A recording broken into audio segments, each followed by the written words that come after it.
الحمد لله رب العالمين والصلاة والسلام على أشرف الأنبياء والمرسلين وعلى آله وأصحابه أجمعين ومن تبعهم بإحسان إلى يوم الدين أما بعد فأعوذ بالله من الشيطان الرجيم بسم الله الرحمن الرحيم ثم أورثنا الكتاب الذين اصطفينا من عبادنا فمنهم ظالم لنفسه ومنهم مقتصد ومنهم سابق بالخيرات بإذن الله ذلك هو الفضل الكبير۔ محترم صدر اجلاس، ذمہ داران جامعہ، معزز علماء کرام، عمری برادران،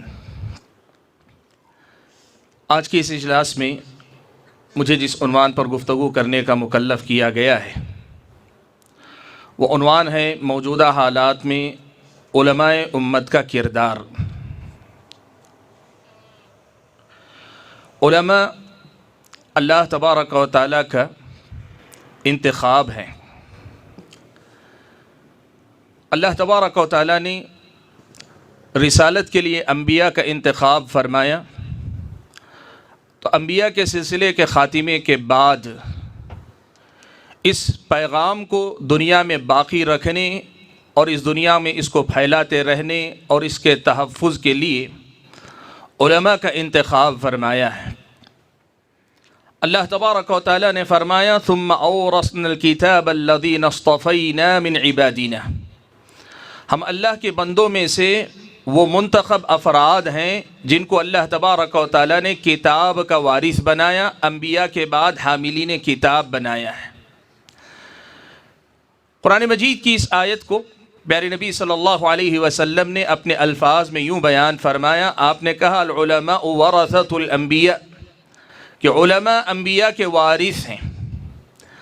آیت کا یہ ٹکڑا اور حدیث کا یہ ٹکڑا جہاں علماء امت کے مقام، ان کے مرتبے، ان کی عظمت، ان کی شان اور ان کو اللہ تعالیٰ نے جو فضیلت عطا فرمائی ہے اس کو بتاتا ہے، وہیں یہ دونوں ٹکڑے علماء امت کی ذمہ داری کو بھی بتاتے ہیں۔ اسلامی شریعت کا یہ بڑا اہم باب ہے کہ اللہ تعالیٰ نے جہاں کہیں فضیلتیں عطا فرمائی ہیں ان فضیلتوں کے ساتھ اللہ تبارک و تعالیٰ نے ذمہ داریوں کو بھی جوڑ کر رکھا ہے۔ ہم علماء اللہ تبارک و تعالیٰ کے فضل و کرم سے وارث بنائے گئے ہیں، انبیاء کے وارث، انبیاء کی علمی وراثت کے حقدار بنائے گئے ہیں، اور ان حقدار بننے کا تقاضا یہ ہے کہ اس کے تئیں ہماری اور آپ کی جو ذمہ داری بنتی ہے اس ذمہ داری کو ہم پہچان کر اسے ادا کرنے کی کوشش کریں۔ آپ یقین کریں اللہ تبارک و تعالیٰ کے پاس یہ نظام ہے، یہ سسٹم ہے کہ جب اللہ تعالیٰ کوئی منصب عطا کرتا ہے اور کوئی اس منصب کا حق ادا کر لے جاتا ہے تو وہ اتنا اونچا اٹھا لیا جاتا ہے کہ پھر اس کا مقابلہ کرنے والا کوئی نہیں رہ جاتا، اور وہی اگر اس ذمہ داری پر آنے کے بعد، اس منصب کا حامل ہونے کے بعد اس کا حق نہ ادا کر سکے تو پھر اللہ تعالیٰ کی نظر میں اور اللہ تعالیٰ کے حساب و کتاب میں اس قدر زیادہ نیچا ہو جاتا ہے کہ پھر اس سے زیادہ نچلا شاید کوئی باقی رہ جائے۔ اس حیثیت سے سب سے پہلی بات جو میں آپ علماء کرام کے سامنے بطور یاد دہانی کے، سب سے پہلے اپنے آپ کو پھر آپ معزز علماء کرام کو یاد دہانی کے طور پہ جو بات ذکر کرنا چاہتا ہوں وہ یہ کہ ہم سب سے پہلے اپنے مقام کو پہچانیں کہ ہم نے اگر اپنے آپ کو علم حاصل کر کے، تعلیم و تعلم کے سلسلے سے جوڑ کر، مسجد کے ممبر و محراب سے جوڑ کر، یا ملی جماعتی تنظیموں سے اپنے آپ کو جوڑ کر، مدرسوں سے جوڑ کر، کسی بھی حیثیت سے علماء کی ذمہ داریوں میں سے کسی ذمہ داری کا اہل اپنے آپ کو سمجھا یا اپنے آپ کو اس سلسلے سے جوڑا ہے، تو پھر ہمیں یہ یاد رکھنا چاہیے کہ ایک بہت بڑے مقام پہ ہم کھڑے ہیں۔ یہاں سے یا تو ہم بہت آگے جائیں گے یا اللہ نہ کرے بہت نیچے گر جائیں گے۔ یہ پہلی بات ہے جو مجھے آپ علماء کرام کے سامنے بطور یاد دہانی کے ذکر کرنی ہے۔ میرا عنوان ہے موجودہ حالات میں علماء کرام کا کردار کیا ہے۔ حاضرین گرامی، اس سلسلے میں پہلی بات میں یہ کہنا چاہوں گا کہ علماء کا ایک کردار تو وہ ہے جو زمان و مکان کے اعتبار سے نہیں بدلتا ہے۔ حالات کے بدلنے سے نہیں بدلتا ہے، انہیں ہر حال میں، ہر زمان میں، ہر مکان میں، ہر صورت حال میں اس پیغام کو انسانوں تک پہنچانے اور اپنی ذمہ داری کو نبھانا پڑتا ہے۔ وہ پیغام کیا ہے، وہ ذمہ داری کیا ہے، آپ علماء کرام بخوبی جانتے ہیں۔ آپ اگر قرآن مجید پڑھ کر دیکھیں تو آپ کو پتہ چلے گا کہ اللہ تعالیٰ نے نبی علیہ السلام اور نبی کے بعد آپ کے وارثین کی وہ مستقل ذمہ داریاں جو کسی زمان و مکان کی پابند نہیں ہیں، ہر حال میں جن ذمہ داریوں کو نبھانا ہے ان کا تذکرہ اللہ نے کیا ہے، نبی علیہ السلام نے اپنی احادیث میں کیا ہے۔ بطور یاد دہانی کے صرف ایک دو مقام میں آپ کے سامنے ذکر کر دوں۔ اللہ نے فرمایا هو الذی بعث فی الامیین رسولا منہم یتلو علیہم آیاتہ ویزکیہم ویعلمہم الکتاب والحکمہ۔ تین بڑی ذمہ داریاں اللہ تعالیٰ نے اسی ایک آیت کے اندر بیان فرما دی۔ اللہ تعالیٰ نے فرمایا واللہ یدعو الی دار السلام، یہ علماء کے ذریعے، انبیاء کے بعد علماء کے ذریعے انجام پانے والی یہ ذمہ داری ہے۔ قل هذه سبیلی ادعو الی اللہ علی بصیرۃ انا ومن اتبعنی۔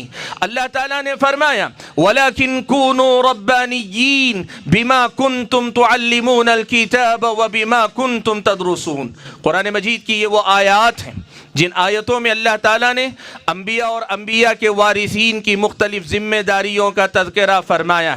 آپ قرآن پڑھنے والے اہل قرآن ہیں، آپ جب کبھی ان آیتوں پر سے گزرتے ہیں تو یہ آپ کے لیے خود احتسابی کا موقع ہے کہ آپ دیکھیں کہ بحیثیت عالم ایک مستقل ذمہ داری جو ہم نے لی ہے، ہمارا اور آپ کا اس کے تئیں معاملہ کس درجے میں ہے۔ اور اس سے آگے بڑھ کر نبی علیہ السلام نے اپنی احادیث میں علماء کی کچھ اور ذمہ داریاں گنائیں۔ آپ صلی اللہ علیہ وسلم نے فرمایا يحمل هذا العلم من كل خلف عدوله ينفون عنه تحریف الغالین وانتحال المبطلین وتاویل الجاہلین۔ اللہ نے فرمایا ہر بعد والی جو وارث قوم ہوگی، نسل ہوگی، ہر بعد میں آنے والا جو امت کا طبقہ ہوگا، ان میں سے جو عدل ہوں گے، جو اس کے لائق ہوں گے، وہ اس علم کے حامل بنیں گے۔ تین ذمہ داریاں وہ ادا کریں گے۔ ینفون عنہ تحریف الغالین، دین میں اگر کسی نے دین کی تفہیم میں غلو سے کام لیا ہے، اس غلو کا خاتمہ کر کے اس غلو کو پھر سے اعتدال کی راہ پہ چلائیں گے۔ ینفون عنہ تحریف الغالین وانتحال المبطلین، اگر دین کے نام پہ کچھ باطل پرستوں نے نئے راستے اپنائے ہوئے ہیں تو پھر وہ ان باطل پرستوں کی باطل پرستی کا پردہ فاش کریں گے۔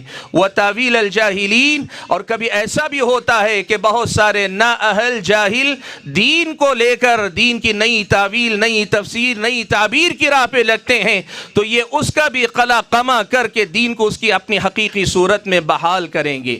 معزز علماء کرام، مجھے اس کی تفصیل کرنے کی ضرورت نہیں کہ یہ جو تین کام اللہ کے نبی نے اس میں گنائے ہیں، آج اس کے مظاہر ہمارے اور آپ کے سماج میں بالخصوص سوشل میڈیا کے دور میں کہاں کہاں نظر آتے ہیں۔